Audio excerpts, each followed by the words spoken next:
Today I'm here to present to you about money in politics. My name is Sam. I'm 18 years old. I'm a student here in Sacramento, California. And I live here, but I grew up mostly in Palo Alto and here. So my two passions in life are technology and politics, born from being raised in Silicon Valley and then here in the capital. And so, like I said, I'm here today to talk about money in politics. And it's definitely a hot topic, money in politics. Republicans always say that Democrats are funded by the unions, and Republicans always say that Democrats are, it's the other way around. Republicans always say that Democrats are funded by the unions, and Democrats always say that Republicans are funded by big industry. And usually those are talking heads, and there's really no clarity in that conversation. And I'm here to attempt to bring that today.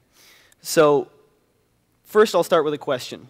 As a show of hands, who in the audience is a voter and votes and exercises that right? Okay, so keep your hands up. Now, tell me, do you know who pays for the campaigns that you voted for? I saw some hands go down. There's 2 or 3 hands that stayed up. So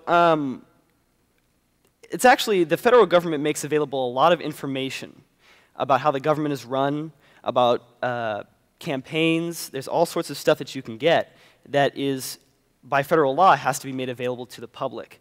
And usually, anybody can download this data in bulk for free. You can get all sorts of stuff, like campaign contributions and lobbying, bills and amendments and votes, even every word that a legislator says on the floor of the House or Senate is available for download. So, why don't you know who paid for the campaigns that you vote for? Well, problem number one is that that data isn't really accessible. The bulk data that the government puts out is designed to be read by computers, not humans, which is unfortunate because humans are the ones who vote. And even when there are websites that try to bridge that gap, like Open Secrets or GovTrack are 2 famous ones, they're largely unknown to the American public. And even when you can get to those sites, that data isn't all in one place. So for example, at GovTrack, you would go there to find amendments to bills and votes, but you'd go to Open Secrets to find contributions. And there's no place that fuses that data. And so that list of information that I showed you earlier, that's all from different places. And it's all in different formats, and it's all in different languages and specifications to be read by a computer.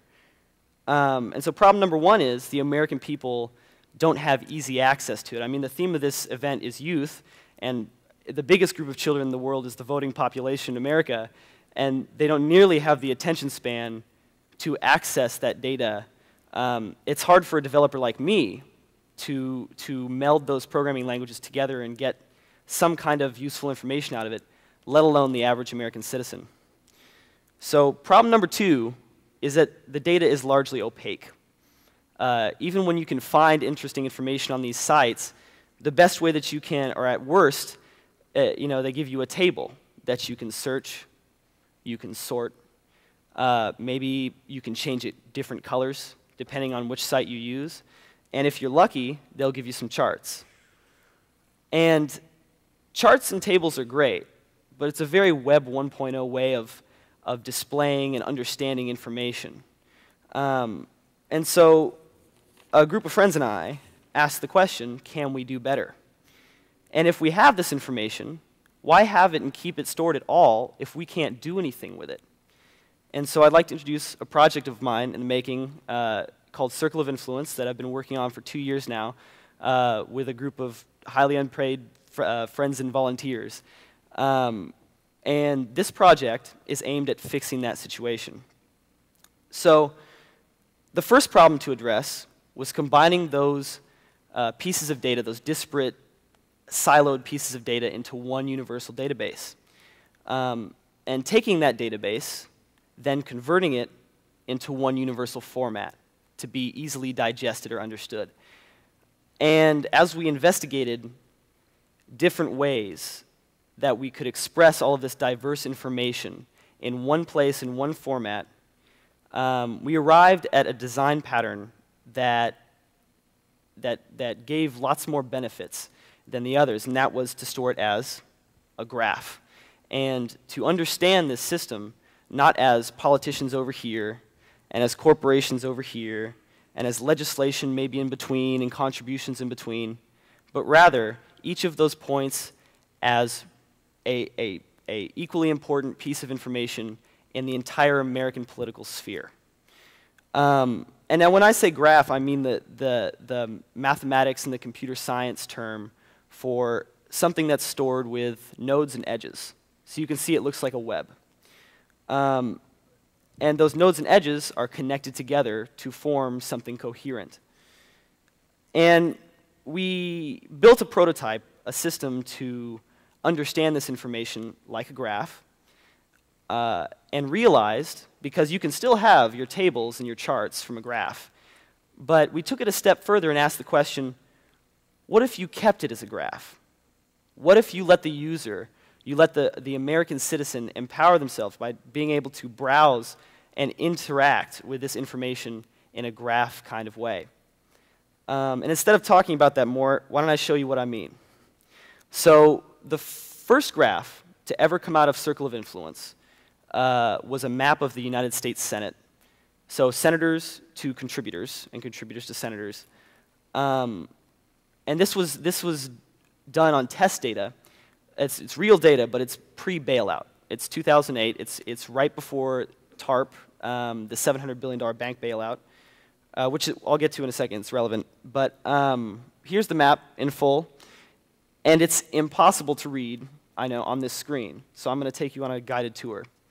And I'm going to start by pointing out some senators, selected members that people will know. There's just about everybody on this graph. Any institution who made a campaign contribution to a senator. And so there's nonprofits, like the Human Rights Campaign, MoveOn.org, and well, nonprofits and non-big business. There's also defense and aerospace. There's all sorts of healthcare organizations that are huge contributors to the Senate. But one industry in particular stood out as you read the graph, and that's Wall Street.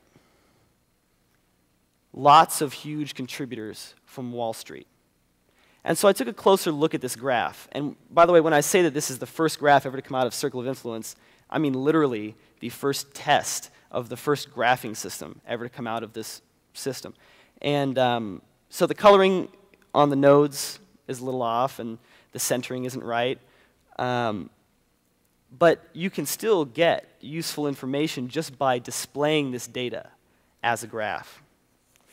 So I'm going to take you on a tour here, and we're going to zoom in to the center of the graph, right there. And I mentioned it's off-center, the whole graph, but that is the center of power in the graph. Now, the computer takes the most influential nodes.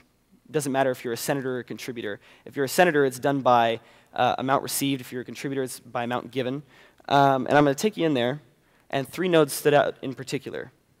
The top 3 contributors for this period for the Senate: Goldman Sachs, Citigroup Incorporated, and Blue Cross Blue Shield. 2 huge lobbies, healthcare and Wall Street. And I looked at the graph a little more, and I looked out at the fringes. It's like farther away from the center, still powerful, but farther away. And I saw Lehman Brothers, Bear Stearns, and Merrill Lynch. This is pre-bailout. And now I'm not suggesting anything by putting this graph on the screen. I'm just interpreting it and telling you what the graph says. And it draws a correlation between the amount of money a financial institution donated to Senate campaigns and whether they were included in the bailout. Now, how might history have changed if Lehman Brothers had been a top contributor? Is the question that Circle of Influence attempts to answer, but before it happens, it attempts to say, here's this graph, here's this information, let's present it to the American public, and then they can know beforehand what to look for. Is it important to the American people to know these connections? Increasingly, there's so much chatter on the air, online, about contributions going back and forth, about money in politics, about influence, and nobody really has a quantitative way to say who is getting what and when.